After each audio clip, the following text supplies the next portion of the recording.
नमस्कार आपण मानकु हम यूट्यूब चैनल भव्या ट्यूटोरियल को स्वागत पिला माने माने आलोचना करथिले ओटीटी आपण मानकर जहा सिलेबस देछि तो सेही सिलेबस अनुसार मु चलीछि फर्स्ट आपण मानकर फिजिकल साइंस रे जहा जहा सिलेबस देथिला टॉपिक वाइज तो परकु पर मु डिस्कशन करछि पाखा पाखी 4टी टॉपिक आपण मानकर सारी सारछि वर्तमान हम माने आलोचना करछन कोटा ना लाइफ साइंस तो लाइफ साइंस रे मु ए पर्यंत दुई चैप्टर पाखा पाखी बोले हां दुई चैप्टर सारी सालेनी आज आम जा पर आम जा तृतीय टॉपिक को तृतीय जो देछि हमको कौन अच्छी ना थर्ड टॉपिक अच्छी cell structure and function of cell organelle microorganism ठीक अच्छे जोटा कि आपण माने देखिबे एटा होचे आपण माने बोले फोर्थ रे अछि तृतीय नै फोर्थ रे अछि जो थर्ड रे आपण माने टॉपिक देछि सॉइल एंड फॉरेस्ट रिसोर्सेस जोटा कि हमें या परे सेटा को डिस्कशन करबा तो एटार चारोटी डिस्कशन कर साला परे पुणी आमे जिबा कोडी को ना फिजिकल साइंस को जिबा फिजिकल साइंस रे बल गति वेग परिवेग ये विषय जहां आपण को देछि से विषय में आलोचना करबा ठीक अछि तो आउडी कथा हला पिला माने जो माने हमर फिजिकल साइंस रे जो चारोटी टॉपिक प्रत्येक टॉपिक रे मु 80 टा 90 टा का क्वेश्चन डिस्कशन करछि तार पूरा क्वेश्चन बुझी बुझे के करछि आंसर सहित तब जानि ताकि देखि परिबे तो वर्तमान हमें जो लाइफ साइंस जो क्वेश्चन करते हैं तो आपने देखि दिया पूर्व क्वेश्चन बा पूर्व टॉपिक क्वेश्चन जोरा के अपना कोन अछि ना अछि डायरेक्ट क्वेश्चन भी अछि किछ असुविधा नै अपना आराम से बुझी पारबे आउटे कथा ये जो चैप्टर टी बा ये टॉपिक के अपन माने पढिया पूर्वरु मोर गोटे रिक्वेस्ट अपन माने को रहइबो अपन माने 9th क्लास रे 9th क्लास रो जो अपन माने अछि सेकंड अछि लाइफ साइंस रे सेकंड चैप्टर अछि जीवकोष और यार संगठन टिके जाय कि सेटा को पढी देबे यदि अपन माने सेही चैप्टर टा को भला पर पढी दोछन ना अपन माने को बहुत हेल्पफुल होबो ये चैप्टर को सॉल्व करिया पाइगा ओके आ बहुत किछ क्वेश्चन अपन माने को रहि होइथे ठीक अछि आउ गोटे कथा कबि लास्ट तक आरंभ करे पूर्व जो मन हम चैनल रे नुआ अछंती तो चैनल रे जे सब्सक्राइब करनाती ताले चैनल को सब्सक्राइब करंतु सब्सक्राइब करी पाखर जो बेल आइकन टी अछि से बेल आइकन को प्रेस करी ऑल नोटिफिकेशन क्लिक करंतु जतरा हमर समस्त वीडियो रो नोटिफिकेशन आपन मन पाखु आसी दे परिबो जतरा वीडियो टी अपलोड करबी प्रथम क्वेश्चन को जिबा प्रथम क्वेश्चन अछि कोन ना निम्नलिखित मध्यरु केउ जीवर शरीर गोटिए मात्र जीवकोष रे गठित होइछि अच्छा आपण माने जानिछन समस्ते आमे पढिचंती बुक रे आमे छोट रु आमे 8 क्लास में पढि पढि के आसुचंती गोटे होछि एककोषी जीव आ गोटे बहुकोषी जीव एककोषी जीव होछि जेउ जीवर शरीर मात्र गोटिए कोष रे गठित होइताय ओके आ जेउ जीवर शरीर बहुत कोष रे मतलब एक रु अधिक कोष रे गठित होइता तांग शरीरटी तक हम कोन कहती बहुकोषी जीव बोले कहती तो एठी हमकु दिया जायछि निम्नलिखित मध्यरु केउ जीवर शरीर गोटिए मात्र जीवकोष रे देखंतु जिया जिया त हमें जानिछंती ये नुहो ओके हाइड्रा भी नुहे प्रबाल भी नुहे तो हमर कोउठी ना आंसर होछि बी नीलहरित शैवाल आपण माने मने रखिबे बैक्टीरिया नीलहरित शैवाल आदि प्राणी एमानक शरीर कोन ना गोटिए मात्र कोष रे गठित होइताय मनला या सहित म दुटी कहितली कारण जदि आपण मानकु नीलहरित शैवाल नदी जदि बैक्टीरिया देतबा आदि प्राणी देतबा माने ताकि क्वेश्चन को जानि परिबे कि कोन यार आंसर हबो तापर हम 2 नंबर क्वेश्चन निम्नस्थ केउ केउ प्राणी एककोषी देखो एथरे मते देछि जिया असरपा जोक तो ये तीनोटी निहे जानि सलनी एककोषी प्राणी माने जो माने कि हमको हम ताको खाली के देखि ही परिबानी हमको ताको देखिया पे कोन दरकार इलेक्ट्रॉन माइक्रोस्कोपी दरकार तो पैरामेशियम ओके तो 2 नंबर सी हैला करेक्ट आंसर तापर 3 नंबर क्वेश्चन को जिबा निम्नस्थ उद्भिद मानक मध्यरु जीवकोष उद्भिद मानक मध्यरु जीवकोष संख्या अनुसार केउटी अन्य मानक ठार पृथक जीवकोषर संख्या अनुसार ओके तो कौन दी हमको देखिए बैक्टीरिया बीजाणु नीलहरित शैवाल मस देखो ये जो तीनोटी जाक रही आपण माने जानि से पूर्व वीडियो में कहि पूर्व नंबर रे कहि कि गली क्वेश्चन रे तो ये तीनोटी नुहे बीजाणु नुहे बैक्टीरिया नुहे आपण मानकर नीलहरित शैवाल भी नुहे तो कोडी मस हमर करेक्ट आंसर कोठी आसीबो मस होची जीवकोष संख्या अनुसार ए तीनोटी ठारू पृथक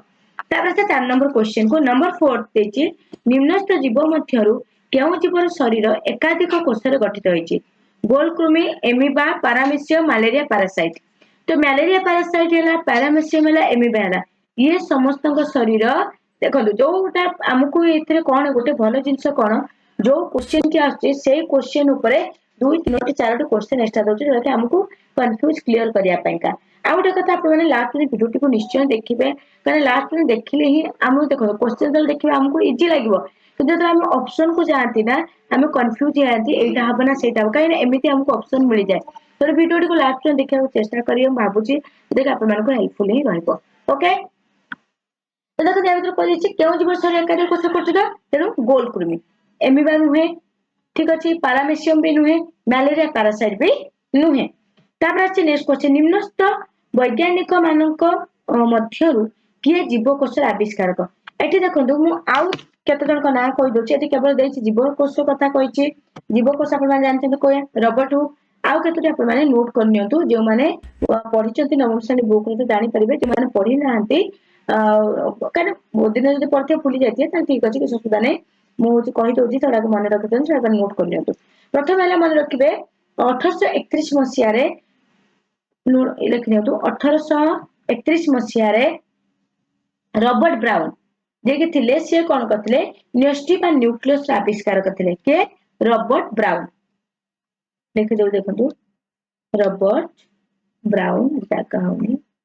रॉबर्ट ब्राउन ओके आउ जन किए हेले 1839 मसीह जन ना थिला कोन पुरकिनजी ताको द्वारा कोन आविष्कार हेतला प्रोटोप्लास्ट जेटा कि हमें कोन कहंती आदि जीवक बोली कहंती ठीक अछि तापरे आस्तले 1839 मसीह आउ जो दी जन थिले के ना चिल्ड्रन और स्वान से दी जन कोन देथिले ना सेल थ्योरी देउथिले जेटा कि हमें कोन कहंती ना कोष सिद्धांत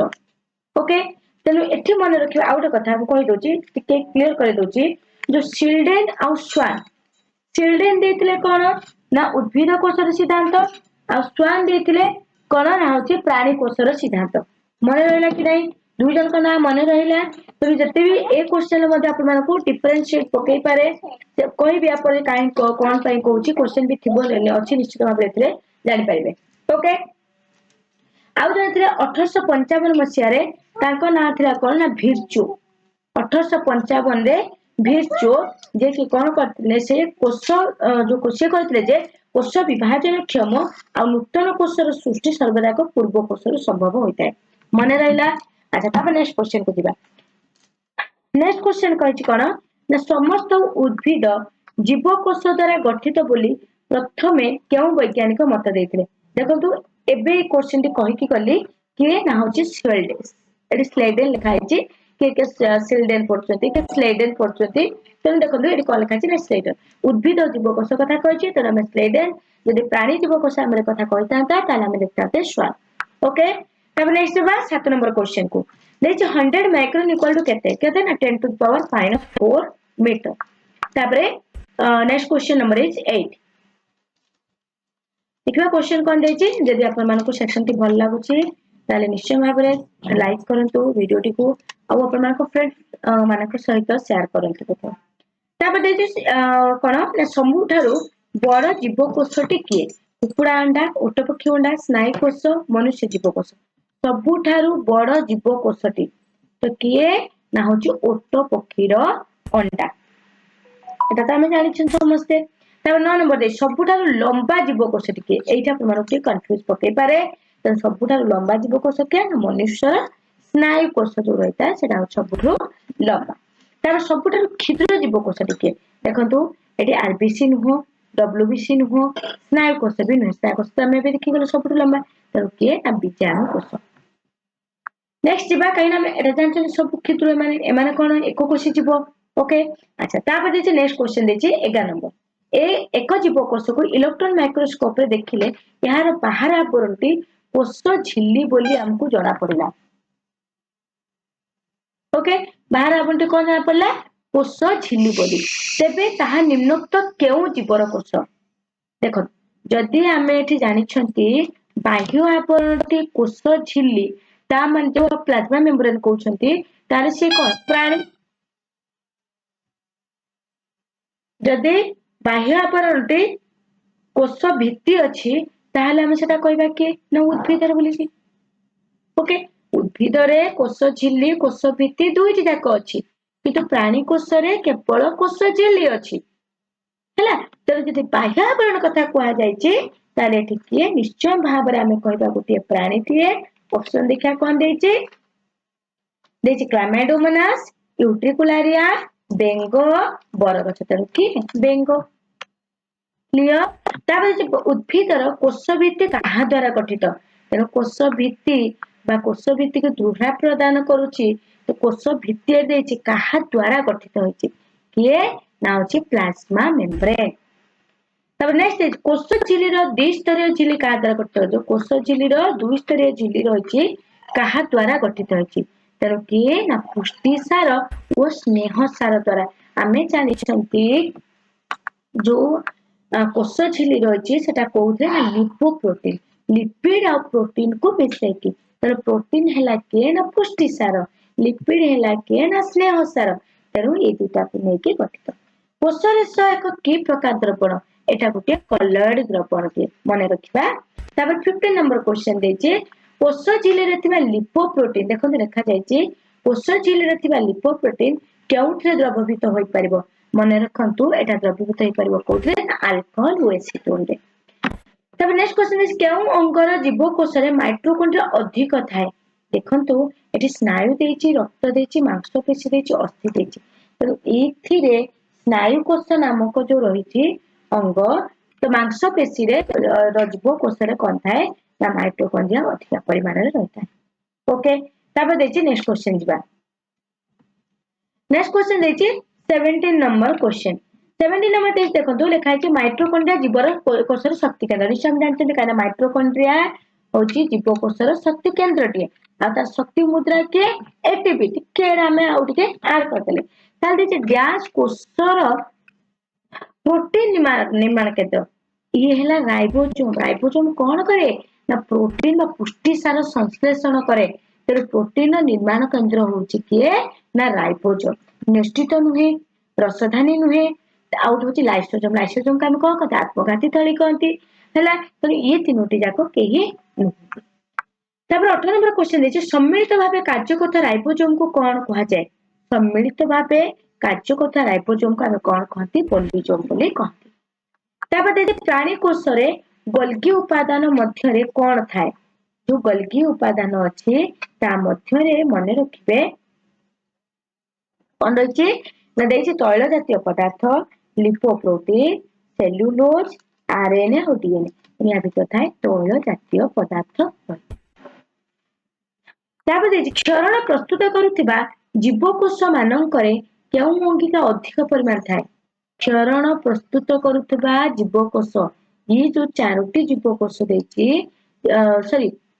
जीवकोश कोश अंगिका देछि ओके तो क्षरण प्रस्तुत करथिबा जीवकोश मानंकरे केउ अंगिकाटी अधिक परिमाण थाए ये चारोटी अंगिका मध्यरु सेवा ऑर्गन जो हम कहती रे मध्य केउटा अधिक थाए ना ऑप्शन देखंतु ऑप्शन अनुसार हमको देछि क्लबक रसधानी गल्कीपटी माइटोकॉन्ड्रिया तो के गल्कीपटी। ओके तापर हम जिबा नेक्स्ट क्वेश्चन को। नेक्स्ट क्वेश्चन देछि पक्ष्म बा कसा नथिबा प्राणी मानंकर जीवकोश रे सेंट्रोजोम थाए जो मानकर कसा न थाए मात्र पक्ष्म बा कसा थिबा प्राणी मानक जीवकोश रे सेंट्रोजोम परिवर्ते कोन थाए मन रहला पक्ष्म बा कसा नथिबा प्राणी मानक जीवकोश सेंट्रोजोम रहिछि पक्ष्म और कसा थिबा प्राणी मानक जीवकोश रे सेंट्रोजोम परिवर्ते कोन अछि जे पॉलीजोम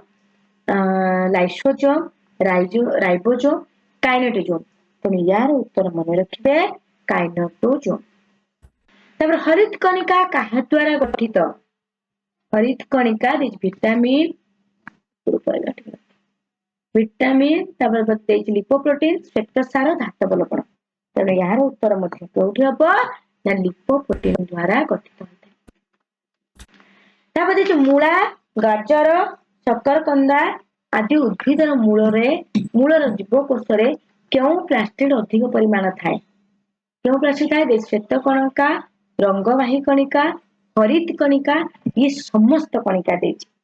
तेणु उत्तर ती कोठी श्वेत कणिका रहिताए सेमानकर मूलर जीवकोश आपण माने देखिसंती कि नहीं जो मूलटा केमिति देखा जाय सेमानकर मूला हला गाजर हला शकरकंदा हला सेमानकर को कणिका रही ना श्वेत कणिका। ओके तापर देखा सेंट्रोजोम मध्य रे कौन थाए सेंट्रोजोम मध्य रे सेंट्रियोल थाए। ओके क्रिस्टा तो नुहे प्लास्टिक तो नुहे वैक्यूल भी नुहे मन रहा। तापर आमे जिबा 25 नंबर क्वेश्चन 25 नंबर क्वेश्चन कौन दे देखा सॉरी शुक्रकोश रु शुक्राणु निर्गत करिबारे कोशर केउ अंकिका भूमिका गुरुत्वपूर्ण। Okay Golgi body centrosome mitochondria ribosome तेणु यार उत्तर टी केउठी हबो ना आपण मानकर option number A Golgi body. Okay ताबरे प्राणी कोश रसदानी उद्भिद कोश कौन तेणु प्राणी कोश रसदानी उद्भिद कोश कौन ना होची डिक्टियोजोम। ओके ताबरे पाचक थली क्या पाचक थली बोली कहती लाइसोजोम को आत्मघाती आत्महत्या लिखा है आत्मघाती एटा हबो आत्मघाती थली। आत्मघाती थली क्या कहबा जदि पाचक थली लाइसोजोम ताले आत्मघाती थली होची काहाकू लाइसोजोम को। ओके मन रहिला आत्मघाती थली लाइसोजोम को कहती पाचक थली भी से लाइसोजोम को हम माने कहती मन रहिला कि नहीं। तापर जिबा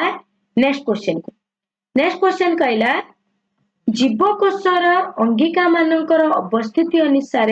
केउ अंगिकाटी अन्य मानक ठार पृथक देखो लिखा है माइटोकॉन्ड्रिया राइबोसोम क्रोमोसोम लाइसोसोम तो एठारे क्रोमोसोम टी मान समस्त ठारू अलग। ओके तापर 29 नंबर क्वेश्चन केउ अंगर जीवकोश मध्य एकाधिक न्यष्टि थाए केउ अंगरे रक्त मांसपेशी अस्थि स्नायु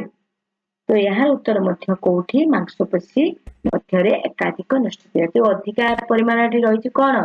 माने पूर्व क्वेश्चन देखी गले ना पूर्व 3 नंबर ना 4 नंबर थिला तो एठी कौन देखा जाए एकाधिक नष्टि मध्य देखा। निन्योष्टि कौन उत्पादन करे निन्योष्टि जो रही सी कौन उत्पादन करि थाए तो ऑप्शन नंबर ए हैला आरएनए उत्पादन करता है। ओके तो आज आम 30 क्वेश्चन करवा तो नेक्स्ट आम क्लास रे आम नेक्स्ट लेक्चर रे आम या परठू क्वेश्चन आम डिस्कशन करवा। यदि आपण मानको क्लास टी हेल्पफुल रहला निश्चय लाइक करेंगे शेयर करेंगे कमेंट करेंगे। Okay thank you.